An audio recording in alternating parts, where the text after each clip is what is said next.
Rifeensa baay'ee wal qabatuu fi rifeensa caccabu akkasuma bubuqqa'uu saffisaan rifeensi keenya akka dheeratuu fi akka laafu assalaamu alaikum warahmatullaahi wabarakaatu. Hashama harka fuunee Oromoo koo guutuu jirra jirtu amantiif kutaan osoo waliin qoodin. Rifeensa keenya maallaqa guddaa osoo hin baasiin mana keenya keessatti laaffisuu caccabiinsa fi ciccitiinsa dhoorgus ni dandeenya. Rifeensa nama guddaas tahee ijoollee xixiqqoo hundi isaatu karaan tokko garuu akkaataa fayyadamaa qofa addaan baafannee beekuudha. Haala amma asitti argitan kanaan rifeensa keessan filuufis tahee akkasuma dibata mana keenya keessa qopheeffan yoo barbaadan absuudhaan barbaachisaadha. Haa ta'u malee wanni isin sirriitti hubattanii beekuu qabdan kan asitti amma qopheessee jedhe zayitii kookinaatii akkasuma wanni isin sirriitti hubachuu qabdan roozmeerii fi qurunfudii qofa har'a kan walii qopheessu. Garuu ammootu iyyuu isin absuudhaa yoo itti gootan absuudhaan rifeensa keenyaafis tahee rifeensa akkasuma mataa keenya nama bowwaafatu yookiin nama dhukkubu namoota rifeensi isaanii sababa ija namaa yookiin namni hedduun jechuudha maashaallah osoo hin jedhin irraa ciccituu fi irraa bubuqqa'uuf illee baay'ee bareedaadha fayyaa hedduuf jechuudha.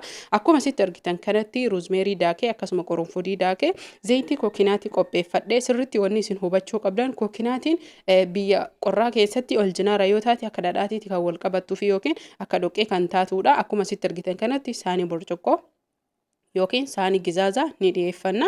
Achi booda ammootuyyuu kookinaatii kenna itti baasna jechuudha. Kookinaatiin garuu biyya oowwaa yoo ta'e ni baqa jechuudha yookiin ammootuyyuu dhangala'oo zayitii dhangala'oo ta'a. Qibaatidha garuu biyya amma fakkeenyaaf biyya keenya keessatti akka dhadhaatitti sirriitti dhadhaa caalaa wal qabate wal seenee biyya qorritutti jechuudha.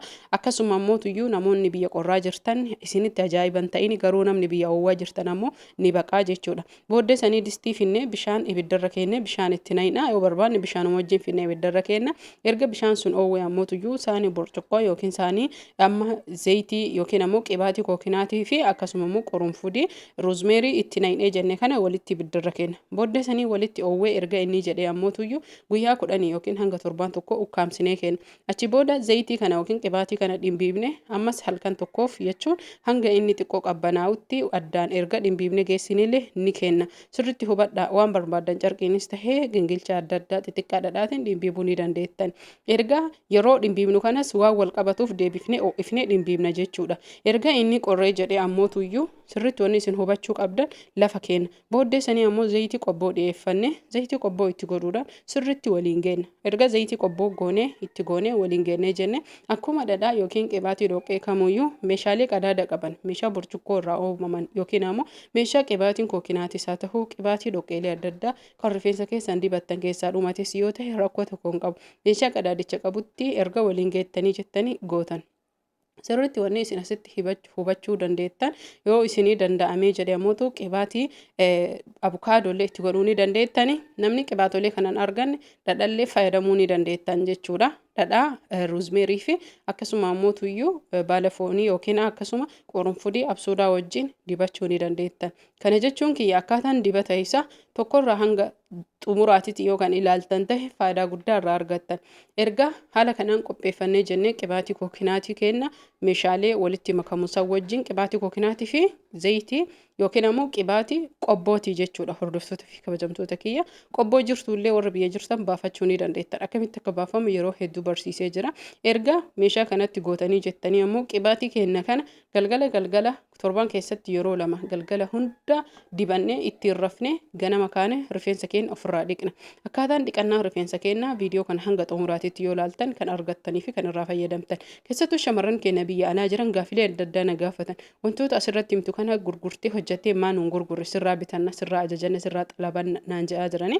Isa kana xalabachuu caalaa kan isin fayyaduu fi hojjetachuudha. Faayidaalee 2 gugurdoo irraa argattan. Tokkoffaa irratti gaafa isin gurguramu namoonni Dubaay jirtan dinhaara 300 hanga 600 akkasuma kan Suudii jirtan riyaala 300 hanga 600ti. Riyaala 300 hanga 600 kanaan kan bittan yoo ammootuyyuu ofii bitattanii jettan riyaala 100 dinhaara 100 achii gadis ta'uu danda'a 150 guddate 200 shaampoo wajjin kan isin fixuudha.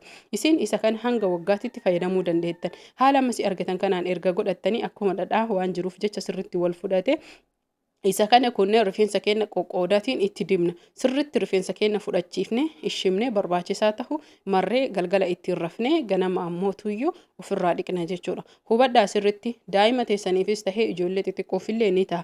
Akkaataa fayyadama isaa qofa beekadha. Maallaqa keessaan baasuu qofa osoo hin tahin amma fakkeenyaaf shamarran keenya mana madaamii jira zayitii hafuura qabu madaamiin nan dhiiftu maali jettan qibaatiin kookinaatii beekamaa kan tahee fi uummanni arabaa kumuyyuu kan fayyadamu isinis haala kanaan jechuudha roozmeerii suudaa fi qorunfudii walitti gootanii qibaatii kookinaatii qofa osoo waan tokko ittiin dabaliin galgala itti dibdanii filtanii ishimtanii ganama kaatanii ofirraa dhiqxanii rifeensa keessan hordoftoota fi kabajamtoota kiyya zayitii kamiyyuu fayyadamuu dandeettan akkaataa fayyadamaa beeytan sirriitti wanni isin hubachuu qabdan rifeensi keessan dheerachuufis tahee ciccitiinsa buqqa'insa akkasuma mootuyyuu wama hundaayyuu kan afoon isinirraa dhume dafee deebi'uu hin danda'u jechuudha. Sababbiin isaa namni keenya torbaan takkaa fi torbaan lamatti eega waan taheefi akkaataan rifeensa keenya itti dhiqannu jalqaba irratti erga dibata kana dibannee jenne bishaaniin jiifna. Booddee sanii shaampoo itti harka keenya irra qicannee shaampoo kan harka keenya waliin geenye rifeensa keenya mara waliin geenye rifeensa keenya kana yeroo shaampoon dhiqannu jechuudha.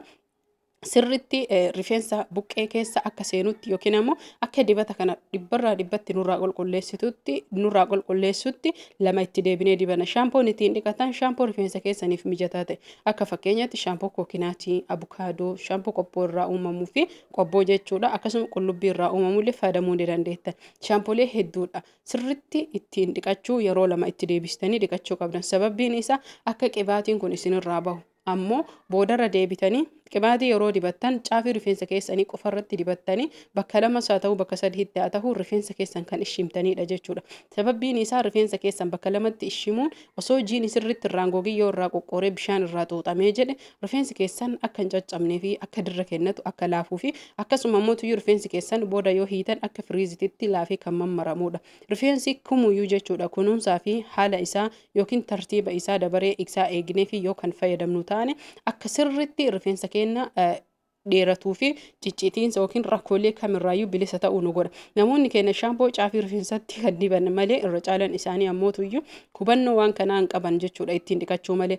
Shaampoon hidda rifeensaa jalatti dibuu qabna. Sababbiin isaa dibanni hidda rifeensaa jalatti edda dibannee bulleessuun akka sirriitti nurraa bahuudha malee caafii irra sirriitti wanni jiraa waan hin jirreef kammaan hidda jala dibne sunuyyuu caafii kan dhaqqabuu fi rifeensa keessan gara afootitti odoon tahin haala amma argitan kanaan maasaaja godhaa yookiin ammootuyyuu rifeensa keessan sukkuumaa haala kanaan keessaa sirriitti baastanii qibaatiin sun osoo itti hin hafin booddee sanii ammootuyyuu bishaaniin qulqulleessitanii yoo xiqqoo jiini sun irraa qoore osoo hin gogin qooruu fi goguun garaagarummaa guddaa qaba. Rifeensa keessan caafii irratti qibaatii dhoqqee haa ta'uu qibaatii bishaanii haa ta'uu kan dhiqannaa booda dibattan kan foolii hin qabne kan amma hojjannee bira tarre kun yeroo dhiqachuu hennu hunda kan dibattan akka dhadhaatitti jechuudha. Isiniif galaam ifa isinii ta'a jedhee yaada.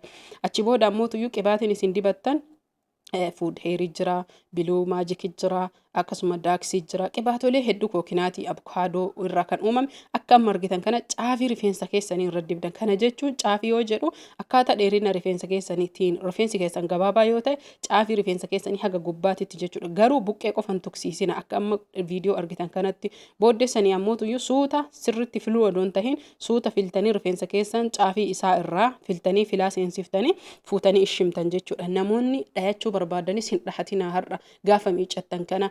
Maaliif jennaan rifeensi keessan dura laafee mana godhatee mana jedhamu warri keenya duraanii mana godhatee addaan bahee bakka isaa qabachuu haala kanaan fayyadamtanii hordoftoota fi kabajamtoota kiyyaa taasa sagaleen addaan na jalaa citee ture dhiifama of kolchaa isiniin jedha bilbila irratti bu'ee haala kanaan fayyadamtanii torbaan keessatti al lama dibattanii dhiqachuu qabdanii yeroo lama jechuudha.